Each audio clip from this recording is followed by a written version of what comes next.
दानी पेड़, the giving tree, Shel Silverstein. Hindi अनुवाद अरविंद गुप्ता। वाचन स्वर नीला शर्मा। एक पेड़ था।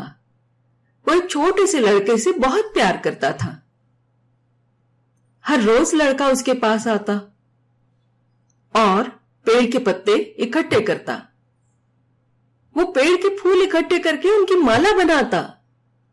उन फूलों का राजमुकुट बनाकर अपने सर पर पहनता, पेड़ के तने पर चढ़ता और उसकी शाखों से झूलता।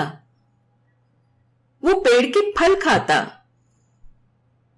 और पेड़ के साथ लुका छिपी खेलता।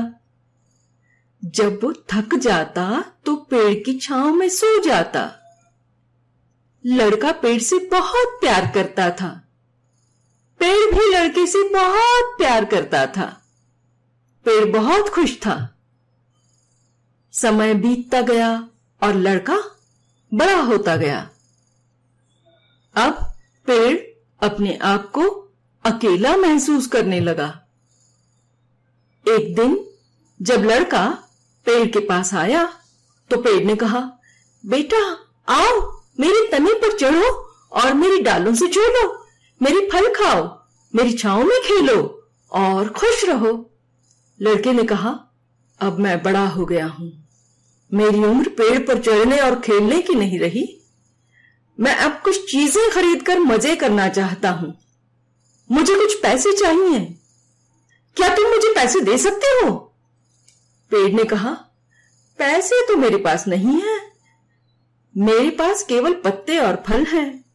मेरे फल तोड़ लो और इन्हें शहर में बेच देना। इससे तुम्हें पैसे मिल जाएंगे और तुम खुश हो जाओगे। लड़का पेड़ पर चढ़ा, उसने फल तोड़कर इकट्ठे किए और उन्हें बाजार ले गया। पेड़ अब भी खुश था। फिर वो लड़का बहुत दिनों तक नहीं आया। पेड़ दुखी हुआ।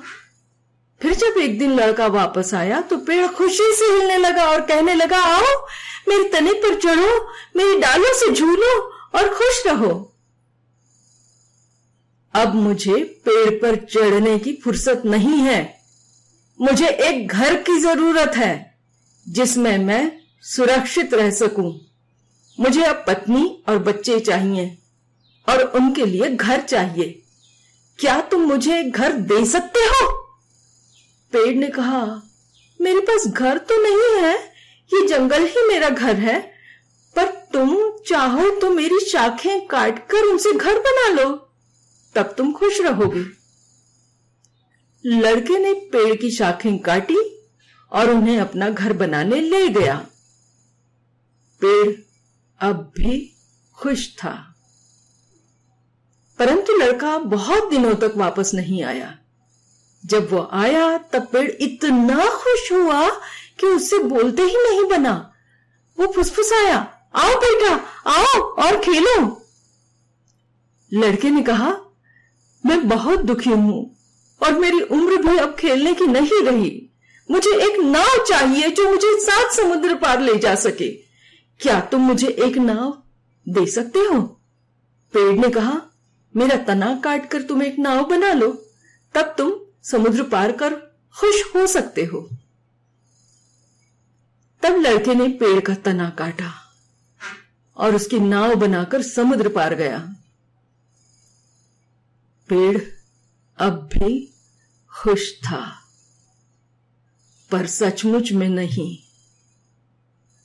बहुत सालों बाद जब लड़का फिर वापस आया, पेड़ ने कहा, माफ करना बेटा, अब मेरे पास तुम्हें देने के लिए कुछ भी नहीं बचा है।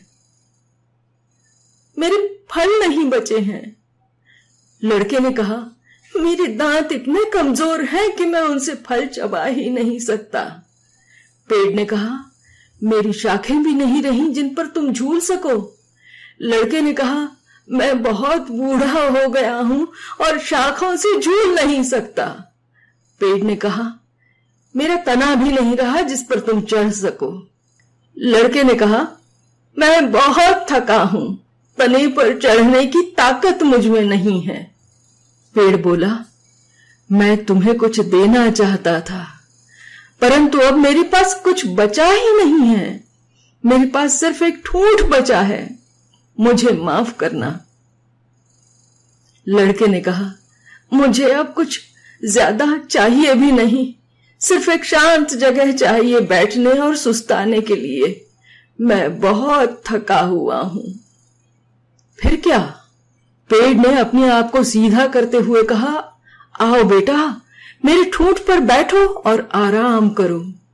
और लड़का ठूंठ पर बैठ गया। पेड़ अब फिर बहुत खुश हुआ, बहुत खुश, बहुत खुश।